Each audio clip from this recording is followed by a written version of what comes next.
नमस्कार दोस्तों।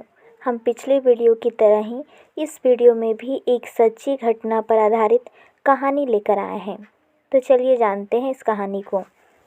यह कहानी निशा की है, जो कि गांव की एक सीधी सादी लड़की है। उसके परिवार में उसके 2 भाई और उसके माँ पापा हैं। निशा और उसका पूरा परिवार गांव में ही रहता है।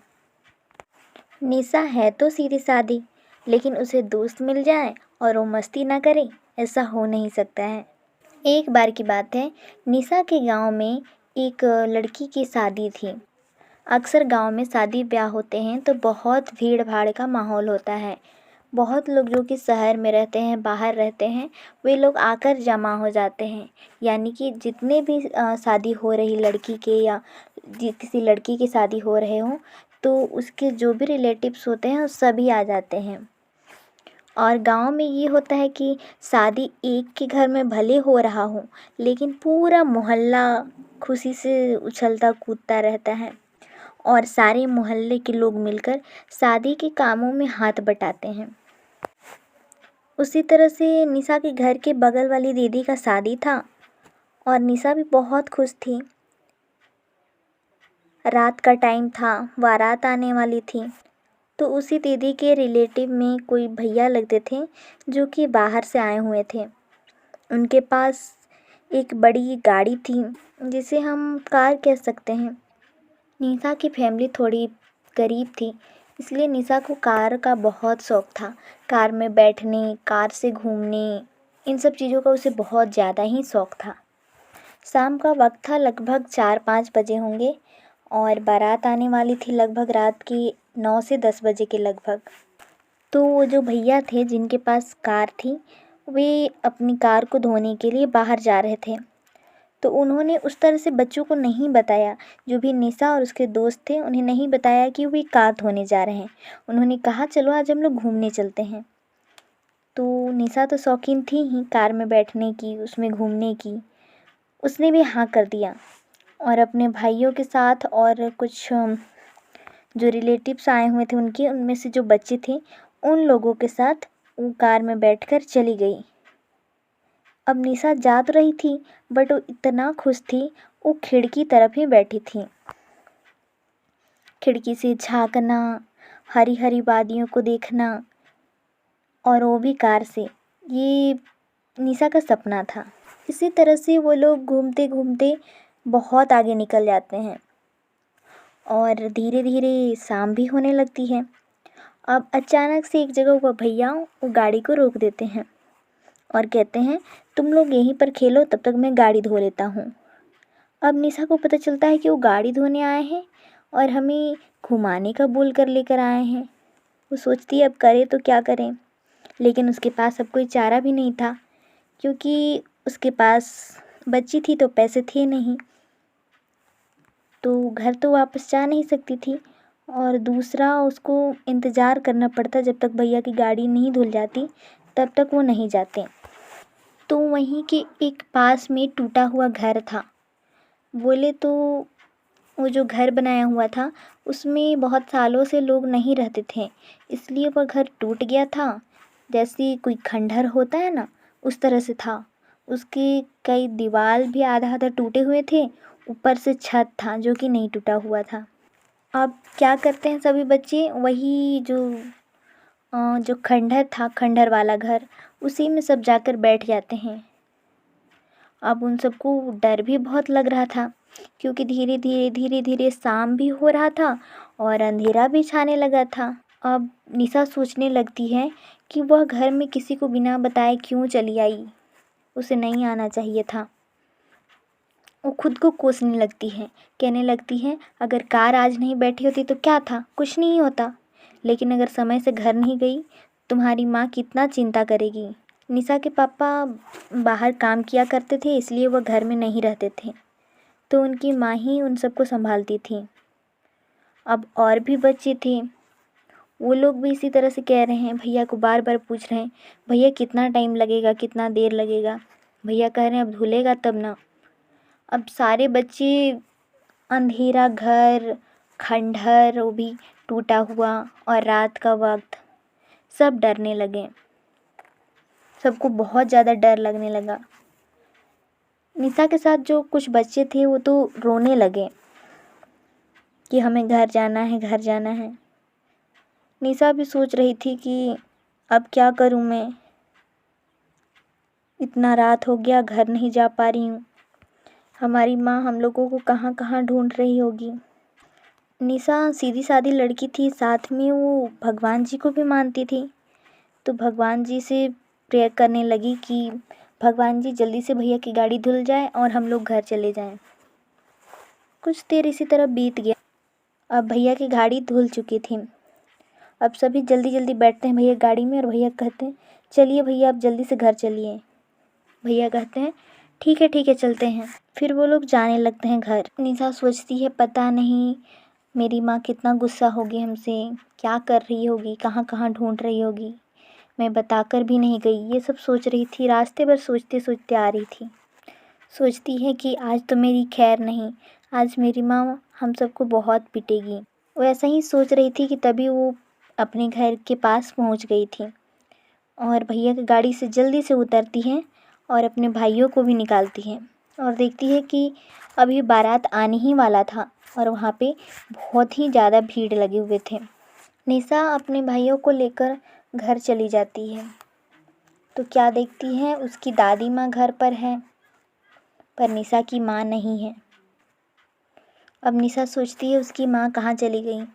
अब उनकी दादी माँ बहुत गुस्सा हो रही थी उन लोगों से, क्योंकि उन लोगों ने किसी को कुछ बताया भी नहीं था और इतनी रात तक गायब थे। अब निशा अपनी माँ को देखने निकल जाती है। निशा कुछ ही दूर जाती है कि उसकी माँ उसे मिल जाती है तो वो अपनी माँ को अंदर लेके आती है। उसकी माँ, उसे लगता है कि उसकी माँ उसे बहुत मारेगी आज, उसकी खैर नहीं। लेकिन उसके जस्ट ऑपोजिट होता है। उसकी माँ उसे मारती नहीं है, बस उन लोगों को बैठाती है और सामने ही एक कुर्सी में बैठ जाती है और कहती है तुम लोग बिना बताए कहाँ चले गए थे, मैं कितना परेशान थी, रात में तुम लोगों को ढूंढ रही हूँ।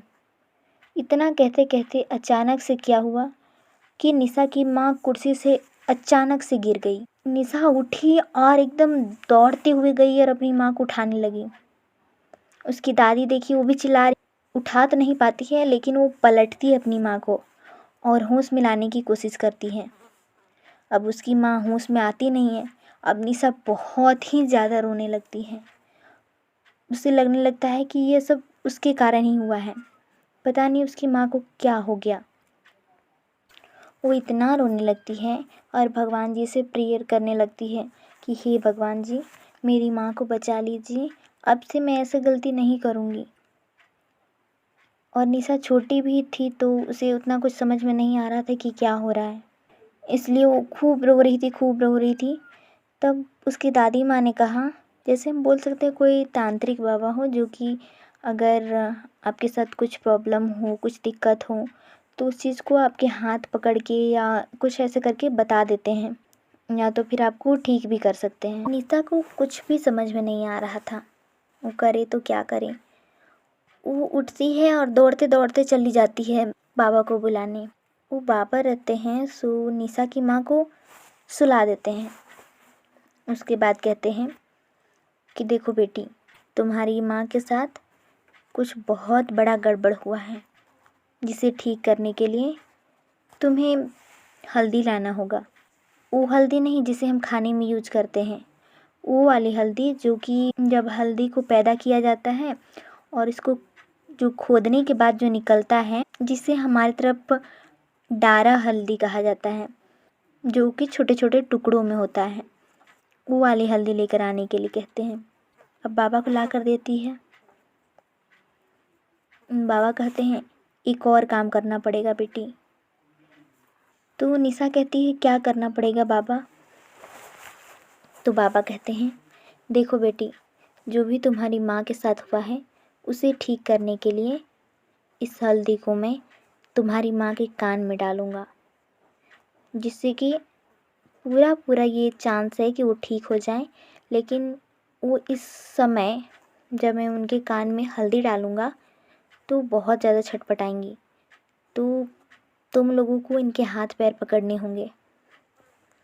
अब निशा क्या करती है, कहती है ठीक है बाबा।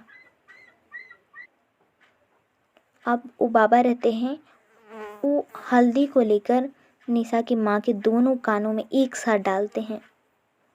अब उतनी देर से जो निशा की माँ बेहोश थी, जो होश में लाने पर होश में नहीं आ रही थी, वो अचानक से इतना ज़्यादा छटपटाने लगती है कि निशा और उसके भाई का संभालना मुश्किल हो जाता है। तो लोग कहते हैं बाबा देखिए ना, देखिए हम लोग क्या करें, कैसे करें। तो बाबा कहते हैं तुम लोग शांति से बस इनके पैर हाथ पकड़े रहो। फिर वो बाबा कुछ मंत्र पढ़ने लगते हैं और कान में और ज़ोर से हल्दी को डालने लगते हैं। अब वो और ज़ोर ज़ोर से छटपटाने लगती हैं। निशा को तो कुछ भी समझ में नहीं आ रहा था कि वह क्या हो रहा है उन लोगों के साथ।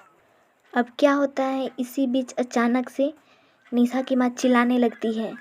इतना तेज चिल्लाती है और रुकती नहीं, बस चिल्लाने ही लगती है, जैसे उन्हें कोई मार रहा हो, पीट रहा हो, इस तरह से चिल्लाने लगती है।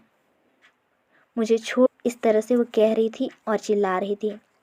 तो तांत्रिक बाबा कहते हैं कि तुम इसे परेशान करने क्यों आई हो, जैसे वो निशा की माँ से नहीं बल्कि किसी और से बात कर रहे हों। तो निशा की माँ कहती है मैं इसे छोड़ दूंगी, लेकिन मुझे छोड़ दो, मुझे छोड़ दो, मुझे मत मारो, मुझे बहुत दर्द होता है। फिर अचानक से ही वो तांत्रिक बाबा कहते हैं तुम कौन हो, ये सबको बताओ। तब वो कहती है मैं एक भटकती हुई आत्मा हूँ, जिसे मरे हुए बहुत साल हो गए हैं, लेकिन शांति नहीं मिल रही है। तो फिर तांत्रिक बाबा ने पूछा कि तुम्हारा नाम क्या है। तो कहती है नहीं बाबा, मैं आपको अपना नाम नहीं बता सकती और कृपया करके आप मेरे नाम मत पूछिए। तो तांत्रिक बाबा कहते हैं ठीक है, लेकिन ये बताओ तुमने कब इनके शरीर को पकड़ा है। तो वो कहती है बस आज ही शाम को, जब ये अपने बच्चों को ढूंढने के लिए निकली थी। तो तांत्रिक बाबा कहते हैं अच्छा, आज शाम को ही तुमने पकड़ा है। तो तांत्रिक बाबा कहते हैं कहाँ पर पकड़ी हो। तो निशा की माँ कहती है, या फिर हम कह सकते हैं जो उनके अंदर थी, वो कहती है कि ये जो ढूंढने निकली थी अपने बच्चों को, और ढूंढते ढूंढते एक पोल जिसके ज़रिए गाँव में लाइट जलाया जाता है, वो पोल के पास पहुँची, तभी मैं इनमें समा गई। रात का वक्त था, मैं घूम रही थी। तो तांत्रिक बाबा कहते हैं तो कब तक इन्हें छोड़ोगी। तो फिर चुप हो जाती है। तो तांत्रिक बाबा कहते हैं इन्हें छोड़ रही हो या फिर मैं तुम्हें मार दूँ। तो कहती है मैं छोड़ रही हूँ बाबू, मुझे छोड़। तो कहते हैं ठीक है।